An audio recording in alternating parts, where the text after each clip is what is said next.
Señor Guillermo Solís, presidente de la República de Costa Rica y presidente pro tempore saliente de la Comunidad de Estados Latinoamericanos y del Caribe, queridas jefas y jefes de Estado y de Gobierno de los países miembros de la CELAC, ministras y ministros de Relaciones Exteriores de los países miembros de la CELAC, señoras y señores representantes de organismos internacionales, invitadas e invitados especiales, señoras y señores miembros de las delegaciones oficiales, queridos colaboradores de la Cancillería costarricense, personal de seguridad, personal de apoyo, muchísimas gracias por su trabajo excelente, lleno de éxito. Y sobre todo un saludo a las ciudadanas y ciudadanos, hermanas y hermanos de América Latina y el Caribe. Queridas jefes y jefas de Estado y de Gobierno de la Comunidad de Estados Latinoamericanos y Caribeños, gracias a los gobiernos y los pueblos hermanos por la confianza y el afecto depositados en mi país y nuestro pueblo para ejercer la presidencia pro tempore de la Comunidad de Estados Latinoamericanos y Caribeños. Cuenten con Ecuador para impulsar con toda nuestra fuerza, pese a nuestras limitaciones, con todo nuestro cariño, nuestra entrega, la tan anhelada integración de los pueblos de América. Con la creación de la CELAC en el 2010, estamos haciendo realidad los anhelos de nuestros libertadores, los sueños de Toussaint Louverture, Simón Bolívar, de Manuelita Sáenz, de José de San Martín, de José Artigas, de Bernardo O'Higgins, Francisco de Morazán, pero también de Emiliano Zapata, Augusto César Sandino, del Che Guevara, de Salvador Allende, de Néstor Kirchner, de Hugo Chávez y de tantos otros héroes, heroínas y líderes que dieron todo de sí por ver a nuestra región libre y unida. En realidad, nuestra comunidad empezó hace siglos, con nuestros pueblos milenarios, con el Abya Yala, la tierra de la sangre vital, como llamaban nuestros ancestros a nuestra América. Nuestra gratitud a Costa Rica y a su presidente, querido Guillermo, gracias por mantener este sueño integrador y felicitaciones por la capacidad y visión con la que has presidido nuestra comunidad durante el último año. Queremos extender un saludo a otro gran amigo, nuestro presidente José Pepe Mujica. Pepe es de esos viejos revolucionarios que enseñan con cada palabra, un verdadero filósofo que desafía a reflexionar las cosas más profundas desde las cosas más sencillas. En pocas semanas dejará la presidencia de Uruguay y extrañaremos toda su autenticidad, humildad, humor y profunda ética política. Felicitamos a nuestro compañero Tabaré Vázquez, que el 1 de marzo asumirá la presidencia de nuestro querido Uruguay. Nuestra felicitación también a Evo Morales y Dilma Rousseff por el inicio de sus nuevos mandatos presidenciales repletos de legitimidad democrática, que afianzan aún más nuestros vínculos continentales. El triunfo de nuestros compañeros, el testimonio de que los poderes fácticos ya no son más fuertes que la voluntad de los pueblos. El genial Simón Bolívar quería ver en esta América hispana, una vez liberada, a la más grande nación del continente, e insistió en que la unidad, y solo la unidad, será la que haga grande ante el mundo a la región liberada. Hemos avanzado, pero tenemos que ir mucho más rápido. Por favor, Mariana. Nuestro viejo luchador, Eloy Alfaro, nos recuerda que no hay tiempo que perder, que en la demora está el peligro. Queridos colegas, compañeras, compañeros de la patria grande, el desarrollo no es un problema técnico, como nos han querido hacer creer, es básicamente un problema político. El problema fundamental es quién manda en una sociedad, las élites o las grandes mayorías, el capital o los seres humanos, el mercado o la sociedad. La historia nos demuestra que para lograr el desarrollo se requiere de manos bastante visibles, de acción colectiva, de voluntad política, de una adecuada pero importante intervención del Estado. Estado que no es otra cosa que la representación institucionalizada de todos nosotros, el medio por el cual la sociedad realiza esa acción colectiva. Nuestros pueblos esperan de nosotros manos visibles y acciones concretas, soluciones específicas a sus problemas e ilusiones movilizadoras con horizontes claros. Para que el espíritu integrador de nuestros países se fortalezca, nuestros pueblos tienen que palpar los beneficios de la integración. Queremos proponer a ustedes que, más allá del Plan de Acción 2015 que acabamos de aprobar, no solo esta presidencia, no solo este año, sino como bloque en el mediano plazo, CELAC trabaje en los próximos años en 5 grandes ejes, los cuales están plasmados en la carta entregada a ustedes y firmada por el presidente Solís y quien les habla. Esos ejes serían: reducir la pobreza extrema y las desigualdades, educación, ciencia, tecnología e innovación, medio ambiente y cambio climático, financiamiento para el desarrollo, infraestructura y conectividad, y desarrollar y potenciar nuestro rol como bloque. En cuanto a reducir la pobreza extrema y las desigualdades, en la segunda cumbre de la CELAC decidimos declarar a nuestra región como zona de paz. A menudo creemos que la paz es ausencia de guerra, cuando debe ser sobre todo presencia de justicia, presencia de dignidad, presencia de libertad, de buen vivir, del summa causai de nuestros pueblos andinos. Sin embargo, todavía tenemos 68 millones de latinoamericanos y caribeños en la miseria. ¿De qué libertad hablamos? ¿De qué paz hablamos? La insultante opulencia de unos pocos en nuestra región, al lado de la más intolerable pobreza, son balas cotidianas en contra de la dignidad humana. La erradicación de la pobreza es un imperativo moral para nuestra región y para el planeta entero, porque, como decía el día de ayer, por primera vez en la historia de la humanidad, dicha pobreza no es por falta de recursos, sino fruto de la inequidad, y esta a su vez consecuencia de perversas relaciones de poder, donde pocos tienen todo y muchos no tienen nada. Nuestra propuesta es que asumamos el compromiso desde la CELAC de erradicar la pobreza extrema, la miseria en la región en los próximos 5 años. En cuanto a educación, ciencia, tecnología e innovación, una de las más graves asimetrías que aún permanece en nuestra región se refleja en los distintos niveles de acceso a la educación.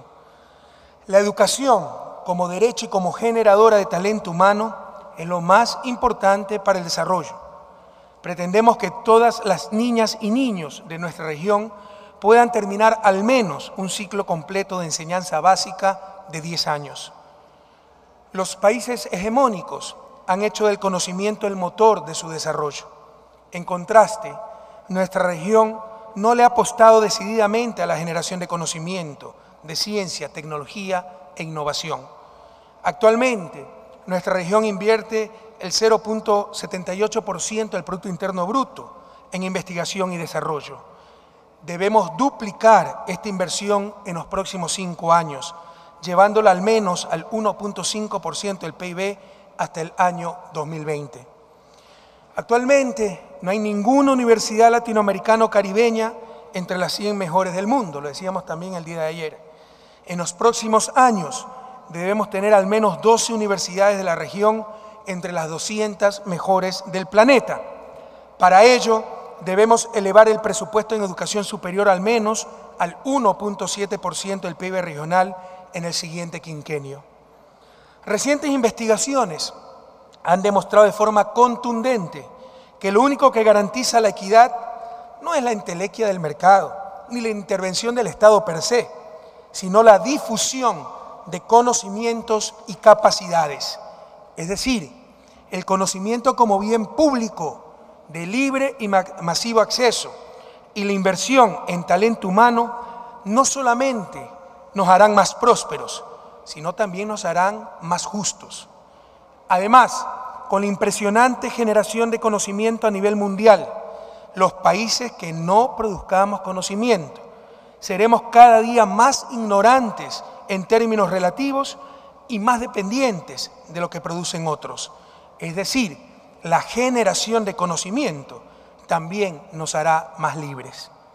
En cuanto a medio ambiente y cambio climático, la CELAC debe asumir una posición común y firme en la lucha en contra del cambio climático.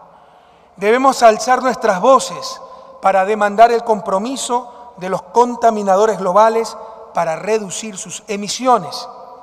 Todos somos vulnerables, pero varios países miembros de nuestra comunidad, en particular nuestros hermanos caribeños, podrían enfrentar verdaderas catástrofes como consecuencia del cambio climático. Tenemos la solvencia moral para elevar nuestra voz. Los países de esta comunidad somos los principales generadores mundiales de bienes ambientales que otros consumen gratuitamente. Y se cree algunas veces que la generación de bienes ambientales no tiene costo. La realidad es que esa generación puede ser muy costosa, no en cuanto a costos directos, sino en lo que los economistas llamamos el costo de oportunidad, y este es el costo relevante. Hoy muchos exigen, sin ninguna solvencia moral, dicho sea de paso, que no se explote el petróleo de la Amazonía, pero eso implica un costo inmenso por los ingresos no recibidos y por cada día que transcurre con un niño sin escuela, una comunidad sin agua potable o gente muriendo por enfermedades perfectamente evitables, verdaderas patologías de la miseria. En esta área, en cosas concretas, proponemos incrementar en los próximos 5 años un 5% del territorio terrestre y marino costero de la región bajo régimen de conservación o manejo ambiental con el fin de lograr una reducción significativa de la pérdida de biodiversidad. En cuanto al eje financiamiento para el desarrollo, infraestructura y conectividad, unidos, colegas, hermanos de la patria grande, seremos capaces de incidir, si no modificar incluso, un orden mundial que no solo es injusto, sino inmoral, donde todo está en función no de los seres humanos, sino del capital y de países hegemónicos, cuyos ciudadanos también están dominados por dicho capital. Por ejemplo, juntos podemos crear nuestra propia arquitectura financiera regional para que nuestro ahorro se quede en la región y no vaya a financiar a los países más ricos, como cuando nuestros bancos centrales, frecuentemente autónomos y sin controles democráticos, envían centenas de miles de millones de nuestras reservas al exterior, no solo financiando, sino también transfiriendo riqueza a los países más ricos, al recibir por esas reservas paupérrimos rendimientos, mientras que nos prestan nuestro mismo dinero a tasas 10 veces superiores. Esto es un completo absurdo que jamás podremos justificar ni técnica ni éticamente. Resulta inaceptable que mientras América Latina tiene depositado $1 billón, de acuerdo a los términos anglosajones, $1 trillón de nuestros recursos en el primer mundo, sigamos dependiendo de préstamos externos, de inversiones extranjeras e incluso de dádivas disfrazadas de cooperación sin ningún impacto estructural. Debemos aprender a aprovechar nuestro ahorro y destinarlo a la inversión en nuestra propia región. Para eso la CELAC debe impulsar, insisto, esta nueva arquitectura financiera regional. Y además debemos tener mecanismos de intercambio compensados para minimizar el uso de monedas extrarregionales que aumentan nuestra vulnerabilidad y también transfiere riqueza al emisor de dicha moneda. La CELAC puede impulsar que estos mecanismos de compensación de pagos se consoliden no solo en nuestra región, sino también en arquitectura financiera sur-sur, por ejemplo, a través del Banco de los BRICS. Esto evitará, entre otras cosas, que el capital especulativo más antiético pretenda saquear a nuestros pueblos, como es el caso de Argentina y su lucha contra los fondos buitres. Porque la decisión de un juez de un país extranjero puede poner en jaque, puede pretender quebrar a todo un pueblo, a todo un país, porque ellos manejan el sistema internacional de pagos.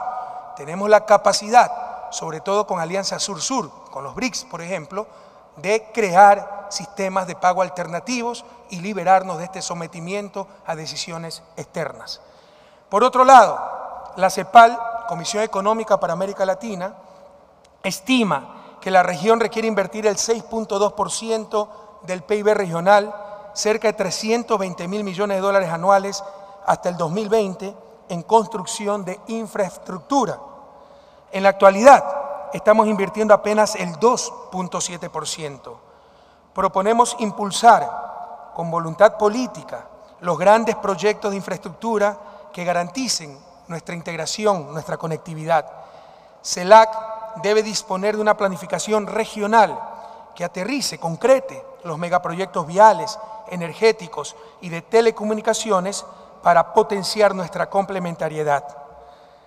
En cuanto a nuestro rol como bloque, queridas amigas, amigos, CELAC, estoy seguro, está llamada a jugar un papel fundamental en el cambio de época que vivimos. América Latina, el Caribe, no están viviendo una época de cambios, sino un verdadero cambio de época. Estamos haciendo cosas inéditas, sin precedentes. En último término, la CELAC deberá reemplazar a una institucionalidad en franca decadencia y cuyo tiempo histórico ya pasó. ¿Cómo puede sostenerse la irracionalidad de que la sede de la Organización de Estados Americanos esté en el país del criminal bloqueo a Cuba? Bloqueo que incumple abiertamente la Carta Fundacional de la OEA y que ha sido condenado nada menos que 22 veces por las Naciones Unidas.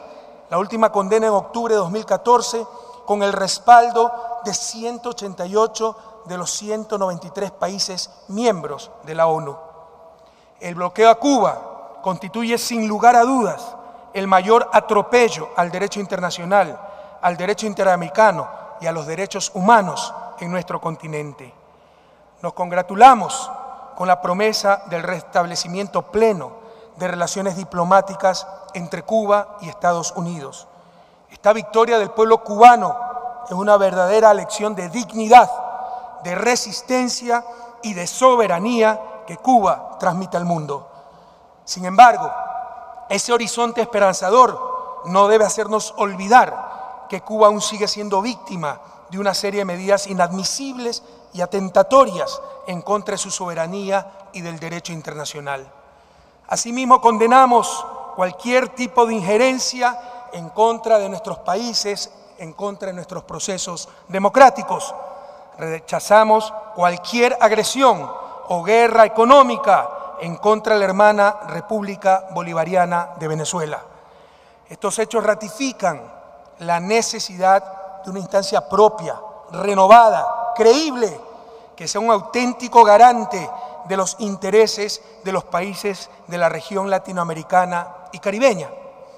¿Por qué tenemos que discutir nuestros problemas en Washington? Esta es una de las clamorosas contradicciones de los más graves rezagos del neocolonialismo en nuestra región y que muchos no se atreven a decir claramente. Solamente 7 países, incluidos Ecuador y Costa Rica, presidente Solís, solamente 7 países de los 35 del continente hemos suscrito absolutamente todos los instrumentos interamericanos de derechos humanos. Estados Unidos no ha ratificado ninguno. Y sin embargo, tiene la sede de la Comisión Interamericana de Derechos Humanos, la cual está totalmente dominada por países hegemónicos, por el ONGcismo más infantil que cree, entre otras cosas, que el único poder que puede atentar los derechos humanos es el Estado, y está dominada por el capital detrás de los medios de comunicación mercantilistas, con un impresionante lobby en defensa de una supuesta libertad de expresión. No es casualidad que la Comisión Interamericana de Derechos Humanos cuente con 8 relatorías, pero a diferencia de las otras 7, la Relatoría para la Libertad de Expresión es la única que tiene informe y financiamiento propios. Financiamiento básicamente de los Estados Unidos, que no ha ratificado el Pacto de San José, y de la Unión Europea, es decir, países que no pertenecen al sistema interamericano.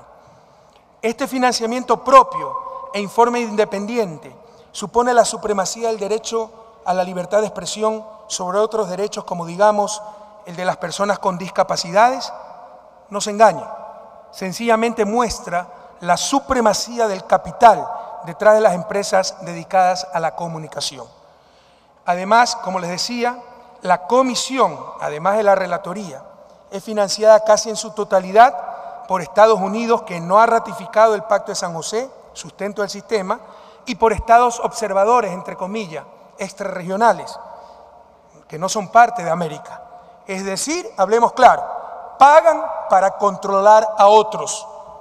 Todo esto solo tiene un nombre: neocolonialismo, y debería ser intolerable en la América Latina y el Caribe del siglo XXI.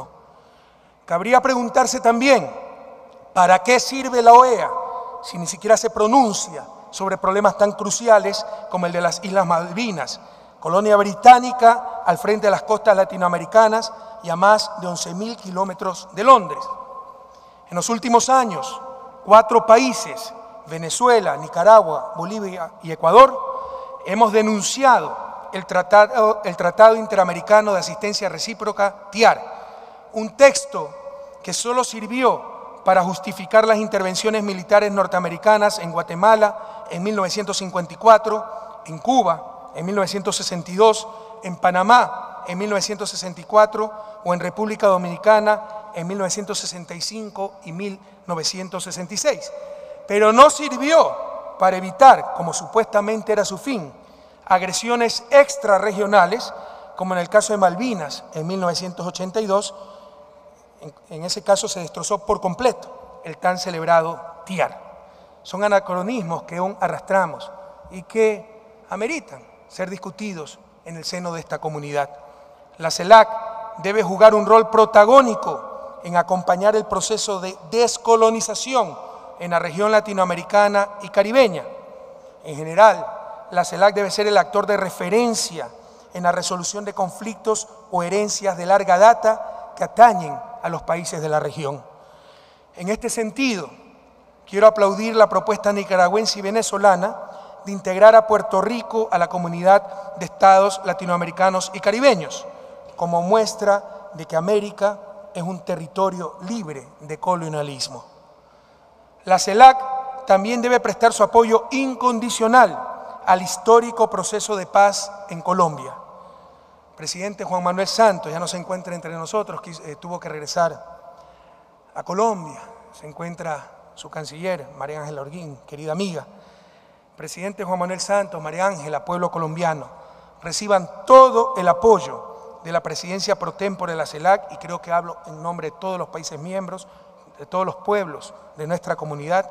Reciban todo nuestro apoyo en su valiente búsqueda de una paz definitiva para nuestra querida y hermana Colombia.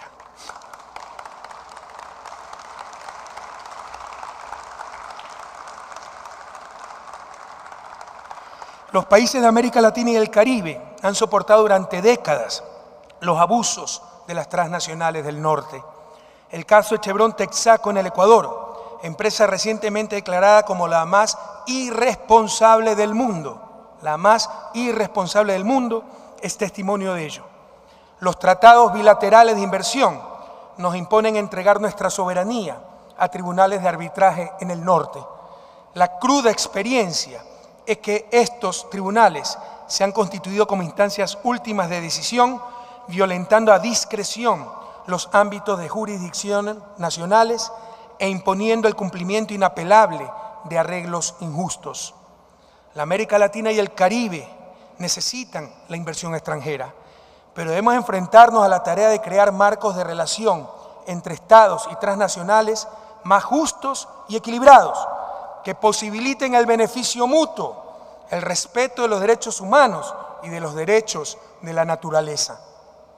Otra de nuestras principales propuestas es la creación de centros de arbitraje en nuestra región y para nuestra región, para evitar ese atentado a nuestras soberanías que constituyen los tratados bilaterales de inversiones ahora vigentes. Actuando por separado, queridos colegas, hermanos de la Patria Grande, será el capital el que nos imponga sus condiciones. Juntos seremos nosotros los que impongamos las condiciones al capital en función del bienestar de nuestros pueblos. El mundo del futuro será un mundo de bloques. La CELAC es una gran oportunidad y esperanza para tener nuestros propios espacios de procesamiento de conflictos regionales y para que los países latinoamericanos y caribeños podamos tener un diálogo entre iguales con América del Norte. Debemos como bloque también buscar y mantener las relaciones con socios claves extrarregionales. Y entre esas relaciones debemos cumplir con el Plan de Cooperación 2015-2019 entre CELAC y China, definir prioridades e intereses con la Unión Europea sobre la base de objetivos y metas específicos, fortalecer los vínculos con los otros socios extrarregionales y robustecer la cooperación sur-sur. Finalmente, consideramos que siempre que sea posible debemos actuar con posiciones comunes para que se pueda escuchar nuestra voz. Separados no nos escuchan, unidos somos un grito que cubre todo el planeta. Debemos actuar con posiciones comunes y realizar intervenciones en las Naciones Unidas de manera conjunta. Este hecho robustecerá a CELAC en el contexto internacional como interlocutor regional y fortalecerá nuestra posición negociadora de manera estructural. Amigas, amigos, queridos colegas, queridas hermanas y hermanos de la Patria Grande, el siglo XXI debe afianzar la supremacía del ser humano sobre el capital. El ser humano no es un medio más de producción, sino el fin mismo de la producción. Lo sucedió en Grecia, donde el pueblo griego ha sido víctima del austericidio, entre comillas, es un neologismo, no lo van a saber traducir, perpetrado por los gestores de la crisis, nos recuerda la forma dogmática con que fueron aplicadas las recetas neoliberales hace 30 años en nuestra América. Saludamos la expresión democrática del pueblo griego, que después de tanto sufrimiento ha decidido, como nosotros lo hicimos frente a la deuda ilegítima y moral, tomar el destino en sus propias manos. Tomemos conciencia de que América Latina y el Caribe se han convertido en el estandarte internacional de esta recuperación de la dignidad humana a través de la aplicación de políticas públicas en beneficio de las grandes mayorías. No tengamos miedo del rol que la historia nos ha asignado. Tengamos fe. Hoy más que nunca resuena la voz profética del compañero Salvador Allende, que auguraba que algún día América tendrá una voz de continente, una voz de pueblo unido, una voz que será respetada y oída, porque será la voz de pueblos dueños de su propio destino. Aquí estamos, aquí somos, queridos compatriotas. Muchas gracias.